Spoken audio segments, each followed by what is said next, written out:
దిశ వల్ల వీళ్ళు awareness create ఎంతో మంది మహిళల్ని మేము కాపాడటం జరిగింది, రక్షించడం జరిగింది. నేను దిశ వల్ల చెప్తున్నాను, ఆ ప్రచారం చేసుకున్నారు, ₹1,00,00,000 ప్రకటనలకు ఇచ్చుకున్నారు.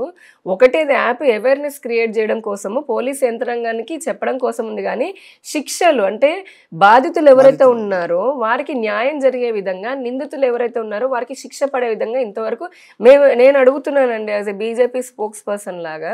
ఇప్పుడు ప్రతిపక్షంలో ఉన్నాడు, ఇప్పటికైనా సరే పార్టీ తరపున శ్వేతపత్రం రిలీజ్ చేయమనండి. నేను పాలించిన 5 సంవత్సరాల్లో ఇంతమంది బాధితులకి ఇంత ఆయన చెప్పాడు కదా, దిశలో ఇంత ఇంకేంటి ఉరి తీస్తాను అది చేస్తాను అన్నాడుగా. ఎంతమంది పాపం నిందితులు భయపడ్డారు, ఎంతమందికి ఉరి తీసావు, ఆ చట్టంలో పేర్కొన్నటువంటి ఎటువంటి శిక్షలు ఎంతమందికి వేశారు, తీయమనండి. నేను అడుగుతున్నా. ఇప్పుడు దానిలో ఆయన తీయమనండి, అప్పుడు డిబేట్ పెట్టుకుంటాం. మేమన్నది తప్ప ఆయన అన్నది తప్ప అని ఊరికి మాటలు చెప్పడం కాదండి. ఏదైనా సరే ఇటువంటివి ఆయన అంత చేసి అన్ని అరాచకాలు చేసి ప్రశ్నించిన వాళ్ళపైన కేవలం ప్రశ్నిస్తే నిజంగా కేసులు పెట్టాడు. ఈ రోజున మేము ఇప్పటికీ చెప్తున్నాము, కూటమి ప్రభుత్వం అయినా సరే మీరు ఒక పథకం గురించి మీరు అంటున్నారు సిలిండర్ గురించి అని, సిలిండర్ ఎందుకు రాలేదు, మీరు ఇచ్చిన హామీ ఇది అని చెప్పని ఆ పోస్టర్ పెట్టి నిలదీయండి, మిమ్మల్ని ఎవరు కేసులు పెట్టరే. అలా కాకుండా సిలిండర్ ఇస్తా అన్నాడు పలానా వాడు అని వ్యక్తిగతంగా దూషణ చేస్తూ, లేదంటే కనుక ఇంకొక మంత్రి మహిళా మంత్రి పైన ఇప్పుడు ప్రశ్నిస్తున్నాం అమ్మ నన్ను మా ఫోటోలు మార్ఫింగ్ చేస్తూ, ఇదే నేను పక్కన సిలిండర్ అని పదం పెట్టి నేను ప్రశ్నించాను కాబట్టి నన్ను పెట్టారంటే ఊరుకోరు కదా. నువ్వు ప్రశ్నలాగా ఉండాలి. మరి అది ప్రశ్న నువ్వు పథకాలకు సంబంధించి ప్రశ్నించు, నీ పైన ఏం కేసు ఉంటుందో ముందు తీసుకున్నా, అప్పుడు నిజంగా అందరూ సామాన్య ప్రజలు కూడా నీకు తోడుంటారు. అరే అనవసరంగా అక్రమంగా పెడుతున్నారని. ప్రభుత్వ విధానాల పైన మాట్లాడు. నువ్వు ఈ మాట చెప్పారు ఇది ఎందుకు జరగలేదని, అంతేగాని దానికి ఒక బూత్ జోడించి ఇంకొక అన్పార్లమెంటరీ భాష వాడుతున్నాయి దాని ప్రశ్న అంటే ఊరుకోరు కదా. ఇప్పుడు రాజ్యాంగంలోని ఆర్టికల్ 19(1)లో భావ ప్రకటన స్వేచ్ఛ అనేది ఉంది. కానీ అదే 19 పక్కన 22లో భావ ప్రకటన స్వేచ్ఛ ఇతరుల హక్కులకి భంగం కలిగించకూడదు.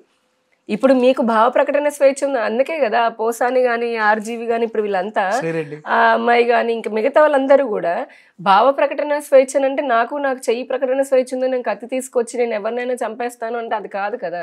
ఆ తర్వాత నీకు శిక్ష పడుతుంది మరి న్యాయం ప్రకారంగా. అది నా స్వేచ్ఛ అనకూడదు, అప్పుడు వాళ్ళ స్వేచ్ఛ వాళ్ళకి ఉంటుంది కోర్టుకు కూడా. అలానే భావ ప్రకటన స్వేచ్ఛ ఎంతవరకు ఉండాలి, నీ అభిప్రాయం చెప్పేంత వరకు ఉండాలి. ఎస్ నీ హక్కు, అది ప్రతి ఒక్కరికి భారతదేశంలో హక్కు ఉంది. ఆ హక్కు ఎంతవరకు ఉండాలంటే పక్కన వాళ్ళ హక్కును హరించేంత వరకు ఉండకూడదు కదా.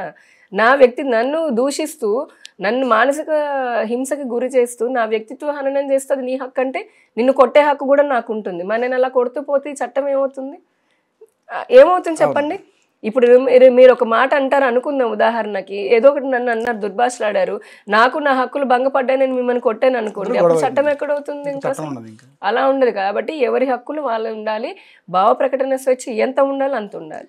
ఎస్ రాజకీయంలో ఉన్నటువంటి వాళ్ళు కొంత పరిధి మీరే విమర్శలు చేసుకుంటారు. అదేంటంటే ఆ రాజకీయ పార్టీలు అది కూడా తప్పే, ఏ రాజకీయ పార్టీని తప్పే. కాకపోతే వ్యవస్థ అలా ఉంది, కొన్నిసార్లు ఆవేశానికి పోయి అనుకోండి ఏదో ఒకటి చేసుకుంటుంటారు. కానీ సానుభూతి పరులు అదే అంటున్నాను, అది తప్పనే అంటున్నాను. ఏ రాజకీయ పార్టీ ఆ వ్యవస్థకి అందరూ కూడా ఫుల్ స్టాప్ పెట్టాలి. 1 సెకండ్ థింగ్ వచ్చేసి రాజకీయ పార్టీ కార్యకర్తలం అన్న పేరుతో, సానుభూతి పరులం అన్న పేరుతో సోషల్ మీడియాలో ఈ విధంగా మీరు అనే హక్కు మీకు ఎవరు ఇచ్చారు? ఇవ్వలేదు కదా. నీ పార్టీ నీకు నచ్చితే నీ పార్టీకి నచ్చినట్టు పోస్ట్ పెట్టుకో. లేదు నీకు అవతల వాళ్ళు నచ్చలేదనంటే వాళ్ళు మాట్లాడిన మాటకి ఈ విధానం తప్పు అని చెప్పినాను. లేదు మేము నిజంగానే నవరత్నాలు అమలు చేసాము ఇదిగో సాక్ష్యం అని అలా పెట్టాను, నువ్వు చెప్పిన తప్పమ్మా అనేసాను, పర్వాలేదు. కానీ అలా కాకుండా పిచ్చి పిచ్చిగా బాడీ షేమింగ్ చేస్తూ మార్ఫ్డ్ ఫొటోస్ పెడుతూ ఇంకెవరితో అక్రమ సంబంధాలు కడుతూ ఫిల్దీ లాంగ్వేజ్ సాక్షిలో కూడా రాస్తారు కదా. ఎంత రాశారండి అఫీషియల్ పేపర్లలో. అలా రాయడం అనేది సభ్యసమం చాలా తప్పండి. ఎవడైనా సరే మరి అంత చేసిన వాళ్ళు ఈ రోజున ప్రశ్నించడం గురించి, భావ ప్రకటన స్వేచ్ఛ గురించి, మానవతా విలువల గురించి మాట్లాడుతున్నారా? ఎంతవరకు కరెక్ట్? అది ఎంతవరకు కరెక్ట్ కాదు కదా. సో మనం చేసింది ఏంటి అని తెలుసుకొని మిగతా వాళ్ళ పైన మనం అనాలి. ఆయన చేసింది ఆయన కదా దానికి ఆజ్యం పోసింది. ఈ రోజున వాళ్ళ సొంత చెల్లికి ఇంకొక చెల్లికి తండ్రి మరణం, ఎవరైతే పోస్ట్ పెట్టారో అంతా కూడా టీడీపీ వాళ్ళు పెట్టిన పోస్ట్. అది ఐటీడీపీ మరి నీ సొంత చెల్లి అది నిజమని అరెస్ట్ చేయడం జరిగింది అని చెప్పి నిన్న ఎప్పుడు అరెస్ట్ చేశాడండి? మార్చి ఎన్నికల ముందు. అంటే 5 ఏళ్ళు నిద్రపోయాడా మరి?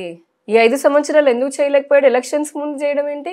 నీ సొంత చెల్లికే నువ్వంత ఇప్పుడు ఉదాహరణకి నేను లేదంటే మా అన్నయ్య అన్నాడు, మీరుంటారు, మీ ఇంట్లో ఆడవాళ్ళ గురించి ఎవడైనా సరే రోడ్డు మీద కాదు ఎవరైనా అంటే మన తెలిసిన మన చుట్టాలంటే కోపం వచ్చి కొడతాం కదా అని మామూలు కొడతామా? ఇంట్లో సొంత కుటుంబ సభ్యులను గొడవ పెట్టుకుంటాం కదా, చూస్తూ ఊరుకుంటామా? చీము నెత్తురు ఉన్నోళ్ళమే కదా.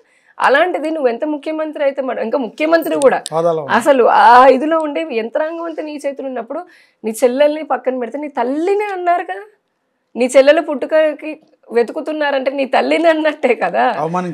మరి అది అంత పెద్ద అవమానం ఏ కొడుకైనా భరిస్తాడా ఈ ప్రపంచంలో? మనిషి అన్న వాళ్ళు ఎవరు భరించరండి, ఏ కారణం ఏదైనా సరే. మరి నువ్వెందుకు భరించావు? అవి నిజమైతే కనుక అది నిజంగా టీడీపీ వాళ్ళు పెట్టుంటే నువ్వెందుకు మీడియా ముందుకు వాడిని గల్లా పట్టుకుని నువ్వు రావాలి?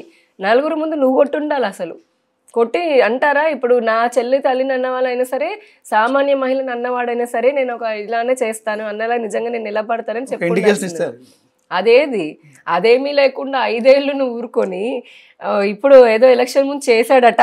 అది కూడా ఎవరికి తెలుసు చేసావని?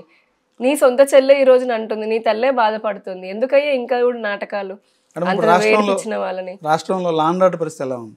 రోజుకు ఒక మర్డరు, మానభంగాలు జరుగుతున్నాయి, మహిళల మీద అత్యాచారాలు పెరిగిపోయని చెప్పి కూడా ఎక్కువగా ప్రచారం జరుగుతుంది, వైసీపీ ఆరోపిస్తుంది కూడా. సో ఇన్సిడెంట్స్ అయితే గంటకు కూడా జరుగుతుంది రాష్ట్రంలో కూడా, చాలా దారుణమైన గంట ఇప్పుడు మనం అసెంబ్లీలో కూడా వైసీపీ ఎమ్మెల్సీ వరద కళ్యాణ్ గారు కూడా మాట్లాడడం జరిగింది. అదే ఇప్పుడు ఒక రోజుకి వచ్చి దాదాపు రాష్ట్ర వ్యాప్తంగా మహిళల మీద దాడులు జరుగుతున్నాయి. ఒక రోజులోనే 7 నుంచి 10 మంది మహిళల మీద అఘాయిత్యాలు కూడా జరుగుతున్నాయి. లా అండ్ ఆర్డర్ అదుపు తప్పింది, లా అండ్ ఆర్డర్ కంట్రోల్లో లేదు అనేది ప్రధాన ఆరోపణ. ఏం చెప్తారు మీరు? ఒకటి, లా అండ్ ఆర్డర్కి సంబంధించి హోమ్ డిపార్ట్మెంట్కి సంబంధించి కొన్ని లోపాలు అయితే ఉన్నాయి, కొన్ని చోట్ల ఉన్నాయి. కొంతమంది కావాలని అనుకోండి రకరకాల కారణాల వల్ల అలసత్వం అయితే వహిస్తూ వచ్చారు. ఇంకొకటి ఖచ్చితంగా మేము చెప్పాము, ఇవంతా మా దృష్టికి వస్తున్నాయి, జరుగుతూ ఉన్నాయి. అంటే అన్నీ వాళ్ళు చెప్పినట్టు గంట కానీ చెప్పని రోజుకి ఒకటి అని జరగకపోయినా అక్కడక్కడ సంఘటనలు జరుగుతున్నాయి. దాన్ని తీవ్రంగా ఖండిస్తున్నాం, మా ప్రభుత్వమే ఖండిస్తుంది. ఎట్ ద సేమ్ టైం ఇప్పుడు చాలా చిత్తశుద్ధి ముఖ్యమంత్రి గారు చెప్పారు, హోంమంత్రి గారు చెప్పారు, డిప్యూటీ ముఖ్యమంత్రి పవన్ కళ్యాణ్ గారు అయితే ఈ విషయాన్ని ఆయనే ప్రస్తావన చేశారు పలు సందర్భాల్లో. చేయడం దేనికి? మా ప్రభుత్వం నుండి మేము డిమాండ్ చేసాం బీజేపీ. మేము అందరి మా లక్ష్యము ఇటువంటి సంఘటనలు జరగకుండా చూసుకోవడమే. సో జరుగుతున్న వాళ్ళని ఎక్కడ జరుగుతున్నాయి, ఏంటి కారణం అనే దానిపైన కూడా ప్రత్యేకమైన దృష్టి పెట్టాము. అలానే పోలీసులో కూడా ఇంకా కొంతమందిని రిక్రూట్ చేసుకొని దానిపైన కూడా దృష్టి పెట్టారు. ఎవరైతే కొంతమంది అధికారులు ఇలా అలసత్వం వహిస్తున్నటువంటి అధికారులు ఎవరైతే ఉన్నారో వాళ్ళని ఐడెంటిఫై చేస్తూ వారిపైన చర్యలు తీసుకోవడం కూడా జరుగుతుంది. అతి తొందరలోనే మహిళ పైన, అది ఏ ప్రభుత్వం అయినా ఉండనియండి, ఏ పార్టీ అయినా సరే, మహిళకి అన్యాయం జరగకూడదు. అది ఎవరైనా సరే, ఒక అంటే మహిళని స్త్రీలాగా ఇదివరకు వేదాలు చెప్పినట్టుగా దేవతలాగా పూజించకపోయినా మహిళ లేకపోతే మన జన్మకే కారణం లేదు. కాబట్టి మహిళకి రక్షణ ఇవ్వాల్సిందే. దానికి మా ప్రభుత్వం సంపూర్ణంగా కట్టుబడి ఉంది.